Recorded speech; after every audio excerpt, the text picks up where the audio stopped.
Hello students, मी प्राध्यापक उदय टेके. आज आपण सिंगल एंट्री सिस्टीम एक प्रॉब्लेम सॉल्व्ह करणार आहोत. पाठीमागील लेक्चरमध्ये आपण एक प्रॉब्लेम सॉल्व्ह केलेला आहे. त्यामध्ये सिंगल एंट्री सिस्टीम ही कॉन्सेप्ट काय आहे याविषयी प्रॉब्लेम सॉल्व्ह करत असताना डिस्कशन केलेलं आहे. सिंपल आहे. सिंगल एंट्री सिस्टीममध्ये जे ट्रान्झॅक्शन असतं त्या प्रत्येक ट्रान्झॅक्शनची एकाच खात्यावर नोंद होत असते. विशेषतः जर अकाउंट्स पर्सनल कॅटेगरीमधील असतील, म्हणजे अकाउंट 3 कॅटेगरीमध्ये डिवाइड केले जातात: रिअल अकाउंट, नॉमिनल अकाउंट आणि पर्सनल अकाउंट. जर अकाउंट्स पर्सनल ग्रुपमधील असतील आणि विशेषतः जनरली ती डेटरशी संबंधित आणि क्रेडिटरशी संबंधित असतील, तर अशा पर्सनल अकाउंटशी संबंधित जी ट्रान्झॅक्शन घडून येतात ती डबल एंट्री सिस्टीमनुसार काय केली जातात, नोंद केली जात असतात. आणि नॉमिनल आणि रिअल ग्रुपमधील जर अकाउंट ट्रान्झॅक्शनमध्ये असेल तर अशा वेळेला सिंगल एंट्री सिस्टीम काय केली जाते, फॉलो केली जात असते. सपोज सॅलरी पेड, यामध्ये पेमेंट झालेलं आहे सॅलरीचं, म्हणजे इथे एक अकाउंट असेल कॅश आणि दुसरा अकाउंट असेल सॅलरी. यामध्ये डबल एंट्री सिस्टीमनुसार नोंद कशी होईल? Salary account debit to cash account credit, अशा पद्धतीने ती डबल एंट्री सिस्टीमनुसार नोंद होईल. सिंगल एंट्री सिस्टीमनुसार नोंद कशी केली जाईल? सॅलरी अकाउंट डेबिट पडणार नाही, परंतु कॅश अकाउंट काय होईल, इथं क्रेडिट पडेल. म्हणजे सॅलरी तुम्हाला कॅश अकाउंटमध्ये दिसून येईल. सेम दुसरं ट्रान्झॅक्शन आपण बघू. Machinery purchase. यामध्ये दोन जे अकाउंट्स आहेत, पहिलं आहे मशिनरी, ते रिअल कॅटेगरीमधलं आहे, आणि दुसरं आहे कॅश. कारण मशिनरी परचेस केल्यामुळे कॅश काय होणार आहे, पेड करावे लागणार आहे. म्हणजे एक अकाउंट आहे कॅश, दुसरा अकाउंट आहे मशिनरी. आता यामध्ये दोन्ही अकाउंट रिअल आहेत. मग यामधील जे मशिनरी अकाउंट आहे, एंट्री कशी होणार आहे डबल एंट्री सिस्टीमनुसार? Machinery account debit to cash account credit अशी डबल एंट्री सिस्टीमनुसार नोंद होईल. सिंगल एंट्री सिस्टीमनुसार काय होणार आहे, इथं मशिनरी अकाउंट डेबिट पडणार नाही. म्हणजे मशिनरीचं जे अकाउंट असेल, अकाउंटच मेंटेन केलं जाणार नाही रिअल कॅटेगरीमधलं हे, त्यामुळे मशिनरी अकाउंटवर याचे रेकॉर्ड होणार नाही, परंतु कॅश अकाउंटला याचं काय होणार आहे, क्रेडिट पडणार आहे. आणि जर जे तिसरं ट्रान्झॅक्शन आहे ते तिसरं ट्रान्झॅक्शन, सपोज असं आपण एक गृहीत धरूया की क्रेडिटर्स तुम्ही काय केलेले आहेत, तिथं पेड केलेले आहेत. तर अशा वेळेला नोंद काय होणार आहे डबल एंट्री सिस्टीमनुसार? Creditors paid, creditors account debit to cash account credit अशा पद्धतीने नोंद होईल डबल एंट्री सिस्टीमनुसार. आणि सिंगल एंट्री सिस्टीममध्ये सुद्धा हीच नोंद काय केली जाते, फॉलो केली जाते. कारण क्रेडिटर्सशी संबंधित जी पर्सनल अकाउंट्स आहेत ती सिंगल एंट्री सिस्टीममध्ये काय केली जातात, मेंटेन केली जात असतात, रेकॉर्ड यामध्ये होत असतं. त्यामुळे हे ट्रान्झॅक्शन जे पेड केलेले आहेत क्रेडिटर्स, ते दोन्ही अकाउंटला काय होणार आहे, नोंद होणार आहे. सपोज डेटर्सच्या बाबतीमध्ये सुद्धा डेटर्सकडून पैसे कलेक्ट झालेले आहेत, तर अशा वेळेला नोंद काय होणार आहे, cash account debit to debtors account credit. त्यामध्ये डेटर्स अकाउंट पण मेंटेन केलेलं असेल, त्याचबरोबर कॅश अकाउंट पण यामध्ये मेंटेन केलं असेल. म्हणजे दोन्ही अकाउंटवर याचं काय होणार आहे, रेकॉर्डिंग होणार आहे. समजा क्रेडिट सेल्स झाले तर यामध्ये डेटर्स अकाउंटवर नोंद होईल, परंतु सेल्स अकाउंटवर नोंद होणार नाही, कारण सेल्स हे नॉमिनल अकाउंट असतं. तर अशा पद्धतीनं पर्सनल अकाउंटमध्ये जर ट्रान्झॅक्शन घडत असतील तर डबल एंट्री सिस्टीमनुसार नोंद होते, आणि रिअल आणि नॉमिनल अकाउंटमधील जे ट्रान्झॅक्शन्स असतात ती सिंगल एंट्री सिस्टीमनुसार काय होत असतात, नोंद होत असतात. अशी एक सिंपल थीम सिंगल एंट्री सिस्टीमची आहे. त्यामुळे कधी कधी याला अकाउंट्स फ्रॉम इनकम्प्लीट रेकॉर्ड असं सुद्धा म्हटलं जात असतं, कारण इथं रेकॉर्ड कम्प्लीट नसतं. डबल एंट्री सिस्टीम पण 100% फॉलो केली जात नाही, आणि सिंगल एंट्री सिस्टीम पण यामध्ये 100% फॉलो केली जात नाही. त्यामुळे हे जे रेकॉर्डिंग आहे जनरली काय असतं, एक प्रकारचं इनकम्प्लीट. त्यामुळे याला एक नाव दुसरं पण आपल्याला अकाउंटिंग लँग्वेजमध्ये, अकाउंटिंग पुस्तकामध्ये दिसून येतं, ते असतं accounts from incomplete records. Okay, so एक प्रॉब्लेम आपण इथं पाहूया. पाठीमागं पण एक पाहिलेला आहे. आता या प्रॉब्लेमद्वारे अजून काही कन्सेप्ट काय होतील, क्लिअर होतील. फायनल अकाउंट्स कशी तयार केली जात असतात. Mister Ramji supplies you following information. ह्या रामजीची ही माहिती आहे. त्यामध्ये 1 एप्रिल 2014 आणि 31 मार्च 2015, म्हणजे वर्षाची सुरुवात 1 एप्रिल 2014 होते, वर्षाचा शेवट 31 मार्च 2015 होतो. त्यामध्ये debtors, stock, creditors, furniture, machinery ही काही अकाउंट्स आहेत. आणि त्याचे बॅलन्सेस ओपनिंग दिलेले आहेत, क्लोजिंग दिलेले आहेत. यामध्ये फर्निचरचा आणि मशिनरीचा बॅलन्स दिलेला नाही. आता इथं समरी ऑफ कॅश ट्रान्झॅक्शनची समरी दिलेली आहे. सिंगल एंट्री सिस्टीममध्ये फायनल अकाउंट तयार करत असताना बेस हा कॅश ट्रान्झॅक्शनचा घ्यावा लागतो, कारण कॅश अकाउंटला, कॅश बुकला सगळीच ट्रान्झॅक्शन काय असतात तिथं नोंद असतात. डबल एंट्री सिस्टीममध्ये ट्रायल बॅलन्स फॉलो केला जातो. सिंगल एंट्री सिस्टीममध्ये कॅश ट्रान्झॅक्शन्स म्हणजे समरी जे आहे, म्हणजे रिसिट पेमेंट अकाउंट काय करावं लागतं इथं फॉलो करावं लागत असतं. त्यामध्ये हे पर्टिक्युलर्स डेबिट बाजू म्हणजे कॅश रिसिट्स आहेत आणि क्रेडिट म्हणजे कॅश काय पेमेंट आहेत. म्हणजे रिसिटमध्ये ओपनिंग बॅलन्स म्हणजे सुरुवातीचा बॅलन्स दिसेल आणि त्यानंतर हे कॅश सेल्स पैसे मिळालेत, रिसिट फ्रॉम डेटर्स पैसे मिळालेत आणि लोन फ्रॉम राजकडून कर्ज घेतले. आणि पेमेंटमध्ये क्रेडिटरचं पेमेंट केलंय, wages, salary, expenses, drawings, income tax हे पेमेंट झालंय. मशिनरी परचेस केलेली आहे 1 ऑक्टोबर 2014 आणि हा शिल्लक बॅलन्स आहे. आणि जी अदर ट्रान्झॅक्शन्स आहेत म्हणजे other than cash transactions, discount allowed आहे, डिस्काउंट रिसिव्ड आहे, बॅड डेब्ट्स आहेत, राईट ऑफ केलेले आहेत, डेप्रिशिएशन आहे, फर्निचरवर 5% आणि मशिनरीवर 10%, एक्सपेन्सेस इन्क्लूड जे एक्सपेन्सेस आहेत इथं त्यामध्ये पेमेंट आहे ₹1000 विच रिलेट्स टू 1415. याचा संबंध कशाशी आहे? 1415 आहे. ₹1000 हा खर्च आहे. त्यानंतर वेजेस आहेत आउटस्टँडिंग 7500. त्यानंतर ट्रेडिंग अकाउंट आणि प्रॉफिट अँड लॉस अकाउंट आपल्याला काय करायला सांगितलेलं आहे? तयार करायला सांगितलेलं आहे. ठीक आहे, आपण काय करू, हे जे ट्रेडिंग अकाउंट आहे किंवा प्रॉफिट अँड लॉस अकाउंट आपल्याला तयार करायला सांगितलेलं आहे ते तयार करू. ओके, तर प्रथम कॅश समरी तयार करायची असते कॅशबुकच्या आधारे. म्हणजे जी कॅश ट्रान्झॅक्शन आहे त्याच्या आधारे कॅश समरी तयार करायची असते. या उदाहरणामध्ये कॅश समरी आपल्याला दिलेली आहे, म्हणजे कॅशबुक दिलेलं आहे, त्यामुळे कॅशबुक तयार करायची काही गरज नाही. त्यामुळे प्रॉब्लेम सॉल्व्ह करत असताना पहिल्यांदा हा जो बिगिनिंग आहे म्हणजे वर्षाची जी सुरुवात आहे त्या सुरुवातीची जी बॅलन्स शीट आहे ती बॅलन्स शीट काय करायची यामध्ये तयार करायची. आता ही बॅलन्स शीट का तयार करायची? बॅलन्स शीट ऑफ बिगिनिंग का तयार करायची? तर सुरुवातीला कॅपिटल किती होतं हे कॅल्क्युलेट करण्यासाठी ही बॅलन्स शीट तयार करायची. कॅपिटलची कन्सेप्ट सिंगल एंट्री सिस्टीममध्ये काय आहे? Asset minus liability. जो डिफरन्स असतो त्याला काय म्हटलं जातं? कॅपिटल असं म्हटलं जात असतं. त्यामुळे ह्या ज्या असेट्स आहेत त्या असेट साईडला घ्यायच्या, लायबिलिटीज असतील त्या लायबिलिटी साईडला घ्यायच्या आणि मधला जो बॅलन्स असतील, बॅलन्स जो दिसेल बॅलन्स शीटमध्ये टॅली करत असताना ते काय असेल? कॅपिटल असेल. म्हणून पहिल्यांदा 1 एप्रिल 2014 काय करायचं? बॅलन्स शीट तयार करायचं. त्यामुळे सन्ड्री डेटर्स असेट साईडला जातील, स्टॉक असेट साईडला जाईल, क्रेडिटर्स लायबिलिटी साईडला जातील, फर्निचर असेट साईडला आणि मशिनरी असेट साईडला. अशा पद्धतीनं एक छोटीशी काय करायची? बॅलन्स शीट तयार करायची. हे पहा, opening balance sheet as on 1/4/2014. हे डेटर, स्टॉक, फर्निचर, मशिनरी हे असेट दिलेले आहेत आणि ही कॅशबुकला आपल्याला जो बॅलन्स दिलेला आहे ही असेट आहे सुरुवातीची 5000 ती बॅलन्स शीटच्या असेट साईडला घ्यायची. हे पहा 5000. अशा पद्धतीनं असेट्स घेतल्या. लायबिलिटीमध्ये एकच लायबिलिटी आहे सन्ड्री क्रेडिटर्स, ती क्रेडिटर्स लायबिलिटी घेतली. जो डिफरन्स आहे असेट मायनस लायबिलिटी काय असेल तुमचं? कॅपिटल. तर ॲट द बिगिनिंग कॅपिटल तयार करायचं. त्यानंतर मग trading and profit and loss account तयार करायचं आणि जर डेटर्स क्रेडिटर्स दिलेले असतील तर डेटर्स आणि क्रेडिटरचं सेपरेट अकाउंट ओपन करायचं. पाहिजे तर डेटर्स दिलेले आहेत आणि क्रेडिटर्स दिलेले आहेत त्याची पण अकाउंट्स यामध्ये काय करायची? ओपन करून घ्यायची. त्यामुळं पहिल्यांदा काय करायचं? हे डेटर्स अकाउंट एक ओपन करायचं. कशासाठी हे डेटर्स अकाउंट तयार केलं जातं? जर क्रेडिट सेल्स असतील तर जनरली क्रेडिट सेल्स या डेटर्स अकाउंट थ्रू काय होतात तिथं कॅल्क्युलेट केल्या जात असतात. म्हणजे ओपनिंग बॅलन्स पण कॅल्क्युलेट करता येऊ शकतो, क्लोजिंग बॅलन्स कॅल्क्युलेट करता येऊ शकतो, credit sales debtors account through calculate करता येऊ शकतात. उदाहरणामध्ये आपल्याला नेमकं काय शोधायचं आहे ते आपल्याला उदाहरण वाचल्यानंतर, उदाहरण पाहिल्यानंतर ते काय होत असतं लक्षात येत असतं. तो व्ह्यू डोळ्यासमोर ठेवून डेटर्स अकाउंट तयार करायचं. त्यानंतर क्रेडिटर्स अकाउंट तयार करायचं. Generally creditors account to find out credit purchases त्यासाठी हे क्रेडिटर्स अकाउंट तयार केलं जात असतं. त्यानंतर हे ट्रेडिंग अकाउंट आणि प्रॉफिट अँड लॉस अकाउंट 31/3/2015. आता सिंपल कॅशबुक पहिल्यांदा काय करायचं? पोस्ट करायचं. पण त्याच्या अगोदर एक लक्षात ठेवायचं, डेटर्स अकाउंट ओपन केलंय, हा डेटरचा ओपनिंग बॅलन्स डेटरच्या डेबिटला घ्यायचा.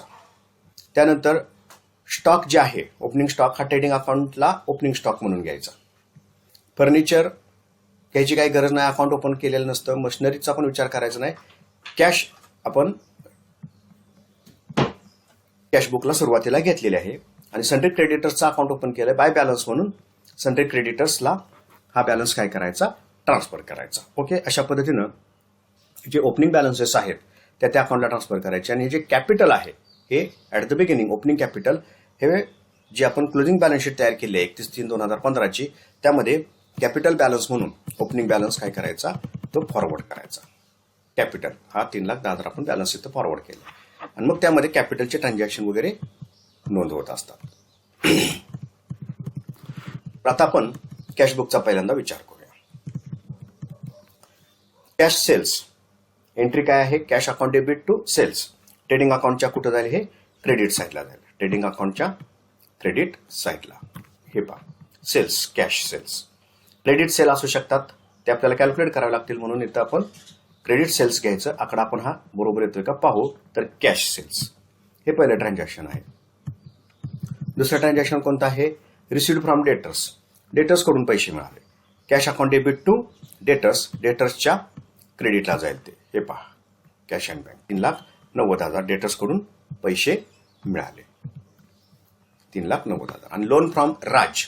राज या व्यक्तीकडून काय केलेलं आहे, या व्यवसाय संस्थेनं कर्ज घेतलेलं आहे. किती घेतलेलं आहे, 50,000. आता हे लोन घेतलेलं आहे, बॅलन्स शीटच्या लायबिलिटी साईडला ते ट्रान्सफर करावं लागेल. लोन फ्रॉम राज हे पहा, लोन फ्रॉम राज 50,000 रुपये ते इथं बॅलन्स शीटच्या लायबिलिटी साईडला ट्रान्सफर करावं लागेल. ते आपण ट्रान्सफर केलेलं आहे. ओके, सिंपल आहे. 3च कॅश रिसिप्टचे ट्रान्झॅक्शन. आता पेमेंटमध्ये पहिलं पेमेंट कोणाला केलं, क्रेडिटर्सना. एंट्री काय असेल, creditors account debit to cash. ठीक आहे, कॅश अकाउंटच्या क्रेडिटला पडलेला आहे. आता हे creditors account debit to cash म्हणजे क्रेडिटर्स अकाउंटच्या ते डेबिटला टाकावं लागेल टू कॅश. हे पहा, 1,75,000 creditors account debit to cash. त्यानंतर हे वेजेस पेड केलेले आहेत. वेजेस ट्रेडिंग अकाउंटच्या डेबिटला ट्रान्सफर करावे लागतील. फक्त हे जे खर्च असतात त्याला काही ऍडजस्टमेंट आहेत का बघायचे. आउटस्टँडिंग किंवा प्रीपेड ह्या दोन्हीपैकी एक ऍडजस्टमेंट असू शकते. आता वेजेस आहेत 80,000, तर यामध्ये हे पहा इथे एक ऍडजस्टमेंट आहे. आउटस्टँडिंग वेजेस आहेत 7,500. मग काय करावं लागेल, हे 80,000 वेजेस ट्रेडिंग अकाउंटच्या डेबिटला. हे पहा, वेजेस 80,000. ओके, आणि त्यामध्ये आउटस्टँडिंग मग आपल्याला ऍड करावं लागतील 7,500. हे टोटल वेजेस झाले. आता हे जे आउटस्टँडिंग वेजेस तुम्ही ऍड केलेले आहेत ट्रेडिंग अकाउंटला वेजेसमध्ये, ही आता काय झाली, पेड केलेली नाहीत, ती लायबिलिटी झाली. त्यामुळं बॅलन्स शीटच्या लायबिलिटी साईडला ते काय करावं लागतील, ट्रान्सफर करावं लागतील. सो हे पहा, आउटस्टँडिंग वेजेस 7,500. त्यानंतर पुढचं जे पेमेंट केलेलं आहे ते पेमेंट आहे सॅलरीचं. आता सॅलरी प्रॉफिट अँड लॉस अकाउंटला डेबिट पडेल. Salary account debit to cash म्हणजे प्रॉफिट अँड लॉस अकाउंटला ही सॅलरी डेबिट जाईल. आता ह्याला पण प्रीपेड किंवा आउटस्टँडिंग आहे का पाहायचं. सॅलरीच्या बाबतीमध्ये काही ऍडजस्टमेंट नाही. बॅड डेप्स आहेत, डेप्रिशिएशन आहे. ठीक आहे, सॅलरी ऍडजस्टमेंट नाही. जी काही सॅलरीची अमाऊंट आहे किती आहे, 75,000 रुपयाची ही सॅलरी आहे. हे प्रॉफिट अँड लॉस अकाउंटला काय करायचं, डेबिटला ट्रान्सफर करायचं. पहा, सॅलरी 75,000. ओके, त्यानंतर पुढचं आहे एक्सपेन्सेस. आता खर्च आहे किती, 30,000 रुपये. एक्सपेन्सेस आहेत प्रॉफिट अँड लॉस अकाउंटला, ते डेबिट जातील. फक्त याला काय ऍडजस्टमेंट आहे का बघायची. एक ऍडजस्टमेंट इथे दिसते. काय म्हटलंय पहा, एक्सपेन्सेस इन्क्लूड पेमेंट ऑफ ₹1,000. या एक्सपेन्सेसमध्ये एक पेमेंट आहे 1,000 रुपयाचं, विच रिलेट्स टू 14-15. इथं हे थोडं प्रिंटिंग मिस्टेक आहे. 15-16 पाहिजे, कारण आपण जी फायनल अकाउंट तयार करतोय तीच मुळात 14-15ची आहेत. म्हणजे हा खर्च 14-15चाच आहे असा त्याचा अर्थ निघतो. मग ऍडजस्टमेंटमध्ये सांगायची काहीच गरज नाही. हे नेक्स्ट इयरशी संबंधित आहे. म्हणजे हे काय आहे, प्रीपेमेंट आहे, प्रीपेड एक्सपेन्सेस आहे. म्हणून एक्सपेन्सेस पहिल्यांदा एक्सपेन्सेस प्रॉफिट अँड लॉस अकाउंटला डेबिट पडतील. हे पहा, हे एक्सपेन्सेस प्रॉफिट अँड लॉस अकाउंटला डेबिट. आणि 1,000 रुपये प्रिंटिंगमध्ये 14-15 आलेला आहे, परंतु ते आहेत कशाशी संबंधित, 15-16शी संबंधित आहेत. हे लक्षात घ्या, यामध्ये प्रिंटिंग मिस्टेक आहे. Include expenses include payment of ₹1000 which relates to 14-15 नाही 15-16 म्हणजे प्री पेमेंट आहे ते. मग प्री पेमेंट आहे आपल्याला काय करावं लागेल ते बाजूला काढावं लागेल म्हणजे वजा करावं लागेल. ₹1000 आपण प्री पेमेंट आहे म्हणून ते एक्सपेन्सेस मधून वजा केलं. आता हे प्री पेमेंट आहे बॅलन्स शीटच्या कुठं जाईल असेट साईडला जाईल. हे पहा प्रीपेड एक्सपेन्सेस ₹1000 बॅलन्स शीटच्या असेट साईडला. ओके नेक्स्ट आहे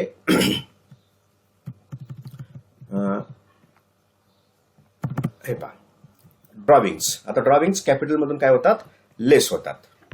त्यामुळे ड्रॉविंग्स काय करायचं जे कॅपिटल आहे ते कॅपिटल म्हणून काय करायचं वजा करायचं. हे पहा ओपनिंग कॅपिटल त्यामधून हे ड्रॉविंग्स काय केल्या वजा केल्या. किती ₹45,000 त्या ड्रॉविंग्स आहेत.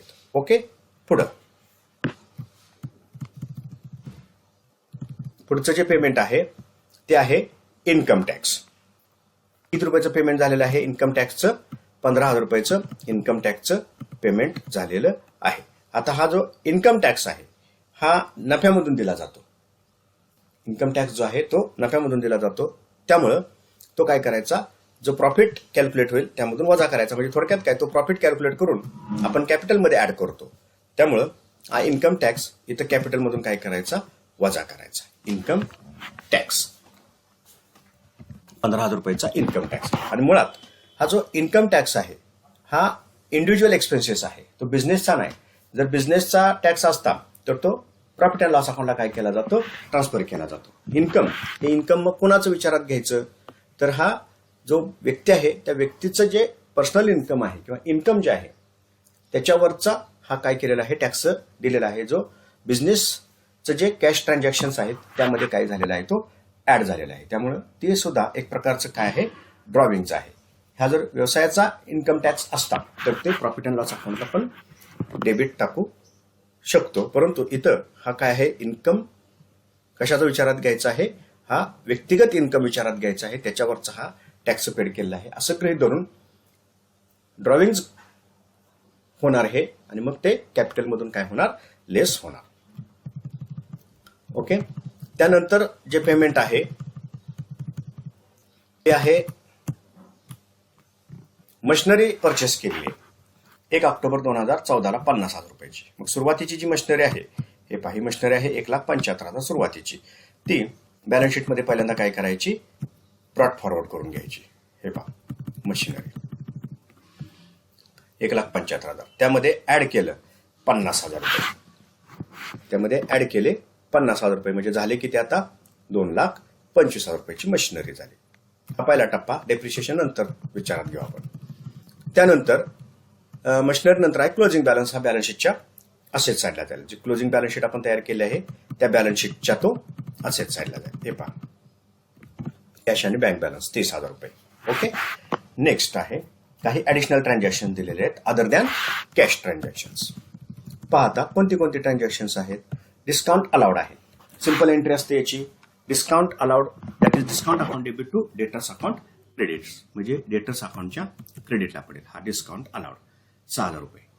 डिस्काउंट अलाउ केला हा लॉस आहे तो प्रॉफिट अँड लॉस अकाउंटला डेबिट पडेल.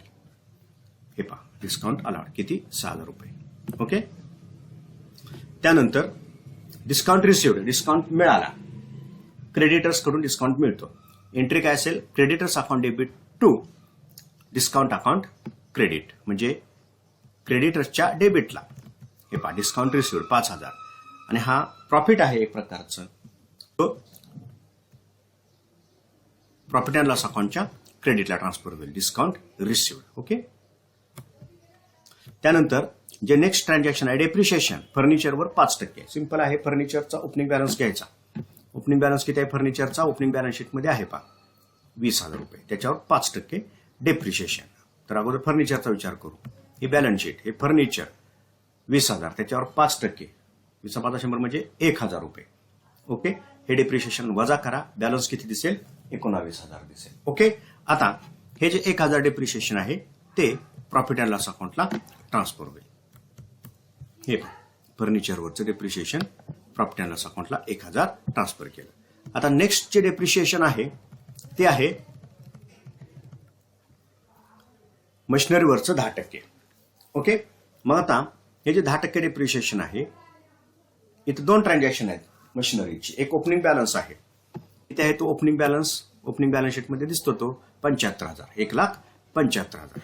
आणि न्यू परचेसेस आहेत, ऍडिशन ऑफ मशिनरी, तो आहे 1 ऑक्टोबर 2014. म्हणजे इथं जो ओपनिंग बॅलन्स आहे त्याच्यावर फुल इयरचं डेप्रिशिएशन कॅल्क्युलेट करायचं 10%. किती होईल मग तो? 10%. ओपनिंग बॅलन्स आहे 1,75,000, झाले किती? 17,500.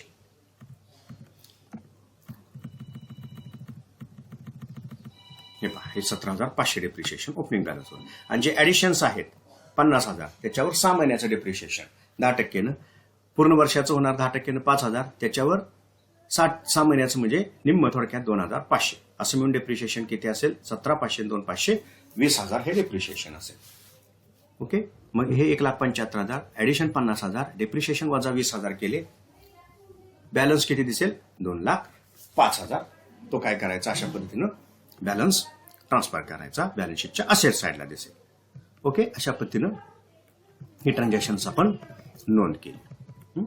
त्यानंतर हे प्रीपेमेंट झालं, वेजेस झालं. ओके. ठीक आहे. आता पहिल्यांदा हे जे अकाउंट्स तयार केलेले आहेत ऍडिशनल, ते पहिल्यांदा टॅली करून घ्यायची.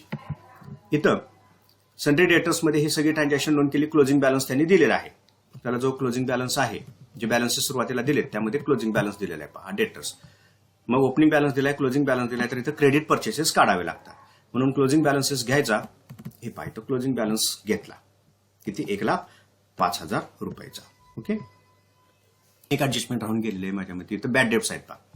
Bad debts write off 4,000. Bad debts write off केले म्हणजे bad debts account debit to debtors account credit, ते नोंद करायचं राहून गेलेलं होतं, म्हणजे ते नोंद करून घ्या अगोदर.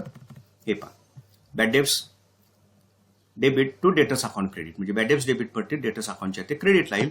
आणि हे जे बॅड डेप्स आहेत, लॉस आहे, ते प्रॉफिट अँड लॉस अकाउंटला डेबिट पडेल. काय असेल ते? 4,000 रुपये. आता डेटर्स अकाउंट क्लोज करून घ्यायचं. पैसे आले, डिस्काउंट दिला आणि बॅड डेप्स, बॅलन्स दिलेला आहे क्लोजिंग, हे मांडून घेतल्यानंतर जी बॅलन्सिंग फिगर असेल ती काय असेल? Sales, credit sales. आता हे क्रेडिट सेल्स कुठे ट्रान्सफर करायचे? ट्रेडिंग अकाउंटच्या क्रेडिट साईडला ट्रान्सफर करायचे. ओके. हे पहा, हे कॅश सेल्स आणि क्रेडिट सेल्स टोटल आली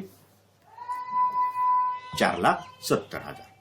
आणि जो क्लोजिंग स्टॉकचा बॅलन्स आहे, तो इथं क्लोजिंग स्टॉकचा बॅलन्स घ्यायचा, किती?